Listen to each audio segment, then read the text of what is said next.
There were once a man and a woman who had long in vain wished for a child. At length the woman hoped that God was about to grant her desire. These people had a little window at the back of their house from which a splendid garden could be seen, which was full of the most beautiful flowers and herbs. It was, however, surrounded by a high wall, and no one dared to go into it because it belonged to an enchantress, who had great power and was dreaded by all the world. One day the woman was standing by this window and looking down into the garden, when she saw a bed which was planted the most beautiful rampion, Rapunzel, and it looked so fresh and green that she longed for it, and had the greatest desire to eat some. This desire increased every day, and as she knew that she could not get any of it, she quite pined away, and began to look pale and miserable. Then her husband was alarmed, and asked, "What ails you, dear wife?" "Ah," she replied, "if I can't eat some of the rampion which is in the garden beyond our house, I shall die." The man, who loved her, thought, "Sooner than let your wife die, bring her some of the rampion yourself, let it cost what it will." At twilight he clambered down over the wall into the garden of the enchantress, hastily clutched a handful of rampion, and took it to his wife. She at once made herself a salad of it, and ate it greedily. It tasted so good to her, so very good, that the next day she longed for it 3 times as much as before. If he was to have any rest, her husband must once more descend into the garden in the gloom of evening. Therefore he let himself down again. But when he had clambered down the wall he was terribly afraid, for he saw the enchantress standing before him. "How can you dare," she said with an angry look, "descend into my garden and steal my rampion like a thief? You shall suffer for it." "Ah," answered he, "let mercy take the place of justice. I only made up my mind to do it out of necessity. My wife saw your rampion from the window and felt such a longing for it that she would have died if she had not got some to eat."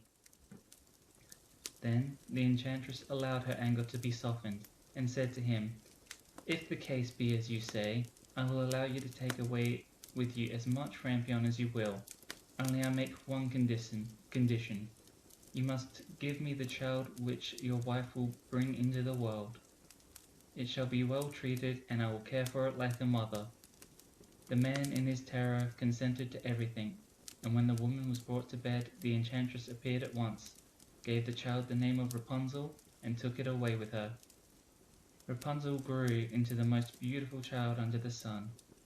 When she was 12 years old the enchantress shut her into a tower which lay in a forest, and had neither stairs nor door, but quite at the top was a little window. When the enchantress wanted to go in, she placed herself beneath it and cried, "Rapunzel, Rapunzel, let down your hair to me." Rapunzel had magnificent long hair, fine as spun gold, and when she heard the voice of the enchantress, she unfastened her braided tresses, wound them round one of the hooks of the window above, and then the hair fell 20 ells down, and the enchantress climbed up by it. After a year or two, it came to pass that the king's son rode through the forest, and passed by the tower. Then he heard a song, which was so charming that he stood still and listened. This was Rapunzel, who in her solitude passed her time in letting her sweet voice resound. The king's son wanted to climb up to her, and looked for the door of the tower, but none was to be found. He rode home, but the singing had so deeply touched his heart that every day he went out into the forest and listened to it. Once, when he was thus standing behind a tree, he saw that an enchantress came there, and he heard how she cried, "Rapunzel, Rapunzel, let down your hair." Then Rapunzel let down the braids of her hair, and the enchantress climbed up to her. "If that is the ladder by which one mounts, I too will try my fortune," said he, and the next day, when it began to grow dark, he went to the tower and cried, "Rapunzel, Rapunzel, let down your hair." Immediately the hair fell down, and the king's son climbed up. At first Rapunzel was terribly frightened when a man, such as her eyes had never yet beheld, came to her. But the king's son began to talk to her quite like a friend, and told her that his heart had been so stirred that it had let him have no rest, and he had been forced to see her. Then Rapunzel lost her fear, and when he asked her if she would take him for her husband, and she saw that he was young and handsome, she thought he would love to he would he will love me more than old Dame Gothel does. And she said yes, and laid her hand in his. She said, I will willingly go away with you, but I do not know how to get down. Bring with you a skein of silk every time that you come, and I will weave a ladder with it, and when that is ready I will descend, and you will take me on your horse. They agreed that until that time he should come to her every evening, for the old woman came by day. The enchantress remarked nothing of this, until once Rapunzel said to her, Tell me, Dame Gothel, how it happens that you are so much heavier for me to draw up than the young king's son. He is with me in a moment. Ah, you wicked child, cried the enchantress, what do I hear you say? I thought I had separated you from all the world, and yet you have deceived me.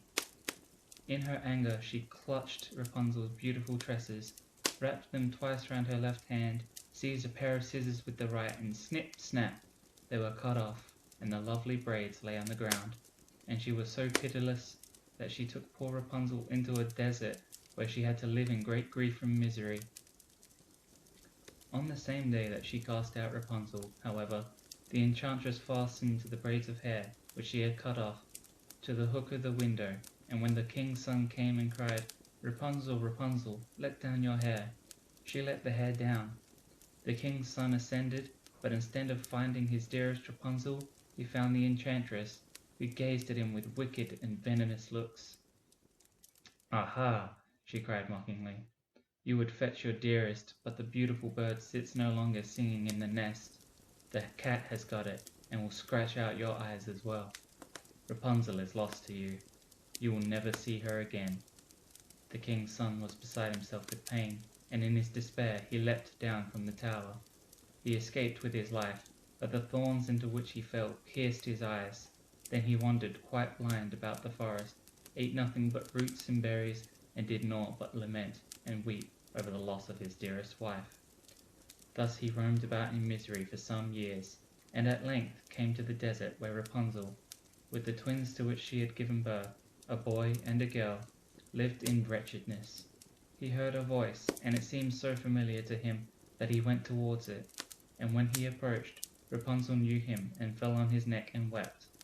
2 of her tears wetted his eyes, and they grew clear again, and he could see with them as before. He led her to his kingdom, where he was joyfully received, and they lived for a long time afterwards, happy and contented.